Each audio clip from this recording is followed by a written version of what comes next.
रामायण में मंथरा कौन थी, वह उसका क्यों कैकेयी पर इतना अधिक प्रभाव था? वह मंथरा ही थी जिसने राजभवन में सब षड्यंत्र रची थी। उसी षड्यंत्र के तहत ही हंसती खेलती अयोध्या सूनी हो गई थी। राज परिवार के सदस्य तो क्या, बल्कि अयोध्या की प्रजा पर भी दुखों का पहाड़ टूट पड़ा था।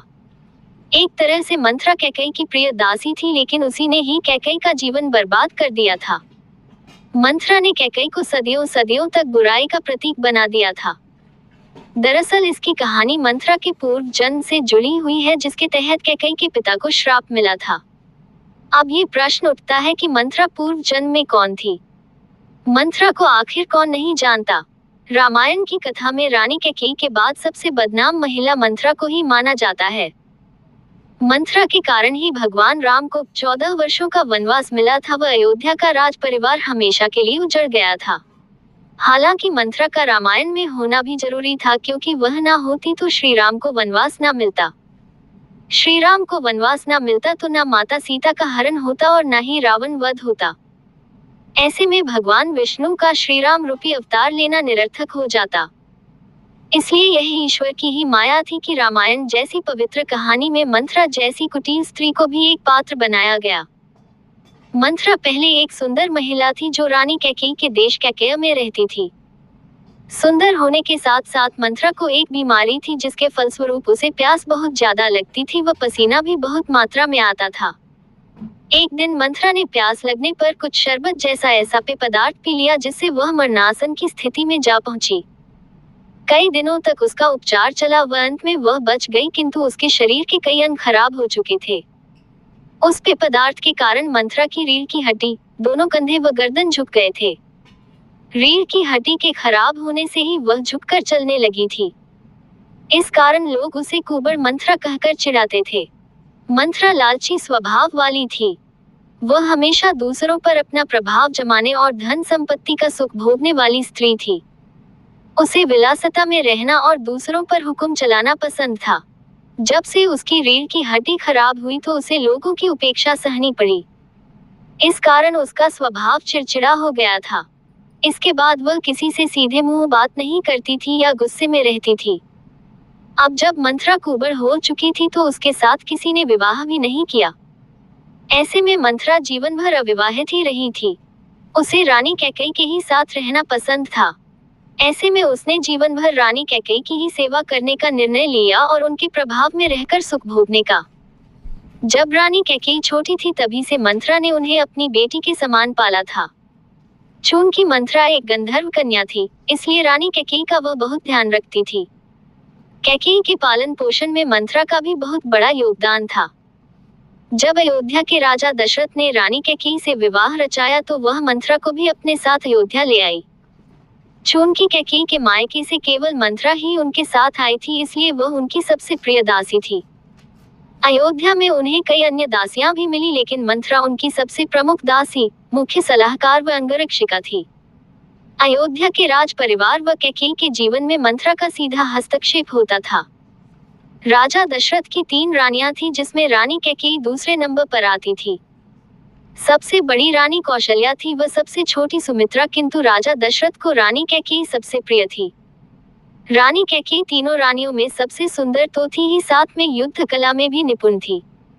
एक बार राजा दशरथ देवासुर संग्राम में बुरी तरह घायल हो गए थे। उस समय रानी कैकेयी ने ही उनकी जीवन रक्षा की थी, जिसके फलस्वरूप उन्हें 2 वर मिले थे। राज दरबार में रानी कैकेयी का सबसे ज्यादा प्रभाव होने के कारण उनकी दासी का भी अन्य सभी दासियों में सबसे ज्यादा प्रभाव था। रानी कौशल्या व सुमित्रा की मुख्य दासियों व अयोध्या के अन्य सभी लोगों में मंथरा का सबसे ज्यादा प्रभाव था। इसी अभिमान में वह सब पर अपना प्रभाव जमाती थी। एक बार कैकेयी का पुत्र भरत अपने सौतेले भाई शत्रुघ्न के साथ अपने ननिहाल अर्थात कैकेय गया हुआ था। तब अचानक से राजा दशरथ ने अपने राजगुरु से मंत्रणा कर राम के राज्याभिषेक की तैयारी शुरू कर दी। जब अयोध्या में ये समाचार फैला व मंथरा के कानों में ये सूचना पड़ी तो वह बुरी तरह बेचैन हो गई। कैकेयी राजा दशरथ की प्रमुख रानी होने के कारण मंथरा भी राज्य की प्रमुख दासी थी। चूंकि राम के राजा बनते ही कैकेयी का प्रभाव कम हो जाता व कौशल्या की दासियों का प्रभाव बढ़ जाता। इसके फलस्वरूप मंथरा का प्रभाव भी शून्य हो जाता, जो उसे कदापि स्वीकार्य नहीं था। वह मन ही मन कुटिल योजना बनाने लगी। चूंकि उसे कैकेयी की हर बात पता थी, इसलिए उसे महाराज दशरथ के कैकेयी को दिए वह 2 वचन याद आ गए। वह इसी को उसने अपना आधार बनाया। जब मंथरा कैकेयी के पास पहुंची तो उसे खुश देखकर विचलित हो उठी। उसने अपनी विष भारी बातों से कैकेयी के मन में ईर्ष्या की भावना उत्पन्न की। वह भविष्य में घटित हो सकने वाली घटनाओं का वर्णन किया। हालांकि रानी कैकेयी अन्य रानियों पर अपना प्रभाव जमाती थी, लेकिन उसे राम से भी अपने पुत्र भरत जितना ही प्रेम था। उसने कभी भरत के छोटे होने के कारण उसके राज्याभिषेक के बारे में सोचा भी नहीं था, किंतु मंथरा ने कैकेयी के कान भरने जारी रखे। मंथरा ने उसे भविष्य में उसका प्रभाव कम हो जाने की आशंका व्यक्त की। साथ ही उसे इस समस्या से निकलने की युक्ति भी सुझाई। मंथरा के अनुसार यदि वह राजा दशरथ से मिले 2 वर आज मांग ले तो यह समस्या समाप्त हो सकती थी। वह 2 वर थे, राम को 14 वर्ष का वनवास व भरत को अयोध्या का राजा नियुक्त करना। रानी कैकेयी को मंथरा की यह युक्ति पसंद आई व उन्होंने ऐसा ही किया। मंथरा के कहे अनुसार रानी कैकेयी ने योजना अनुसार राजा दशरथ से दोनों वचन मांगे। इसके फलस्वरूप भगवान श्री राम को अयोध्या का राजा बनाने का निर्णय वापस ले लिया गया व उन्हें 14 वर्षों का वनवास मिला। राम के साथ उनकी पत्नी सीता व भाई लक्ष्मण भी वन में गए। दूसरी ओर भरत को अयोध्या का राजा नियुक्त कर दिया गया व उनके आने की प्रतीक्षा होने लगी। राजा दशरथ अपने प्रिय पुत्र राम के वन में जाने से अत्यंत दुखी थे व इसी दुख में उन्होंने अपने प्राण त्याग दिए। दशरथ की मृत्यु के तुरंत बाद कैकेयी से भरत को बुलावा भेजा गया। जब भरत व शत्रुघ्न अयोध्या वापस आए तब उन्हें अपने पिता की मृत्यु, भगवान राम के वनवास व स्वयं के राज्याभिषेक के बारे में पता चला। इस षड्यंत्र के पीछे कैकेयी व मंथरा का हाथ होने पर दोनों अत्यंत क्रोधित हो गए। भरत ने अपनी मां कैकेयी का परित्याग कर दिया व अयोध्या का राज सिंहासन ठुकरा दिया। शत्रुघ्न भरी सभा में मंथरा को बालों के बल घसीट कर लेकर आए व उसको प्राणदंड देने की बात करने लगे। शत्रुघ्न को स्त्री हत्या करता देखकर भरत ने उन्हें रोका व समझाया कि धर्म के अनुसार स्त्री हत्या करना पाप है।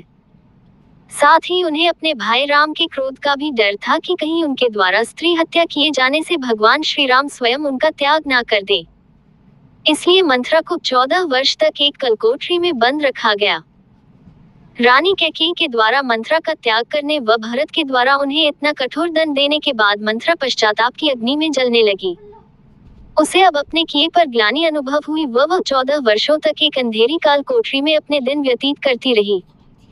उनकी अपेक्षा थी कि 14 वर्षों के बाद जब भगवान श्री राम आएंगे तो उन्हें इससे भी अधिक कठोर दंड मिलेगा। जब भगवान श्री राम 14 वर्ष के वनवास के पश्चात वापस अयोध्या लौटे तो वे स्वयं मंथरा से मिलने कारावास गए। श्री राम को अपने सामने देखकर मंथरा उनके चरणों में गिर पड़ी व उनसे अपने कर्मों के लिए क्षमा याचना की। भगवान श्री राम ने द्रवित होकर उसी समय उन्हें क्षमा कर दिया व कारावास से मुक्ति दिलाई।